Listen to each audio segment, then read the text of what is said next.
پوچھتا ہوں، کسی کو کوئی سوال پوچھنا ہو میں موجود ہوں جواب دینے کے لیے، اور موجود ہوں، آج بھی موجود ہوں، اور یہ کہہ رہا ہوں ہر جگہ پر جہاں جس کی مرضی ہو مجھے بلائے، میں جواب دوں گا۔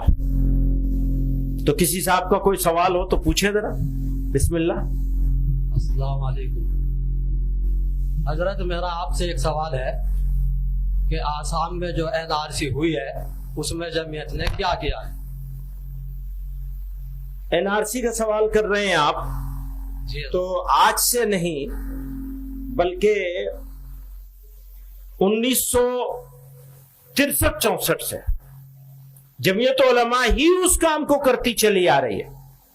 ایک زمانہ ایسا تھا، ہمارے حضرت رحمت اللہ علیہ آسام تشریف لے گئے تھے تو راستہ چلنا دشوار ہو گیا تھا، اور آج بھی ابھی چند روز پہلے سپریم کورٹ نے جو فیصلہ دیا ہے 1971 کی کٹ لائن والا، کہ وہ 1952 کو 50 کو کٹ ڈیٹ مانا جائے گا، 52 کو مانا جائے گا، یا 71 کو مانا جائے گا۔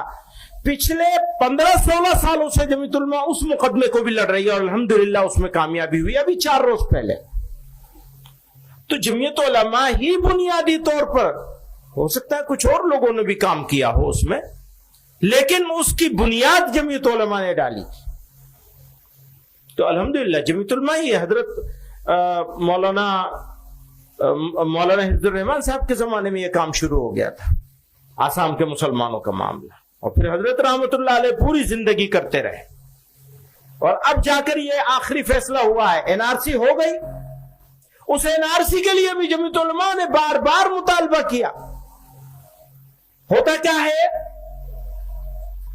گھسپیٹیاں بتاتے ہیں، اور گھسپیٹیاں بتا کر غیر مسلموں کو ڈراتے ہیں، ان کو ڈرا کر مسلمانوں کے مقابلے کے لیے بنیادی ایشوز سے ہٹا کر ان کو جذباتی ایشوز پر اپنے ساتھ لینا چاہتے ہیں۔ یہ پولیٹکس ہے،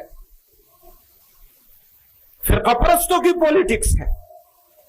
تو جمعیت علماء یہ کہتی چلی آئی، بارہا جمعیت علماء نے ریزولوشن پاس کیے ہیں پرانے زمانے میں کہ بھئی کراؤ NRC، national registration of citizen بناؤ آسام کے لیے۔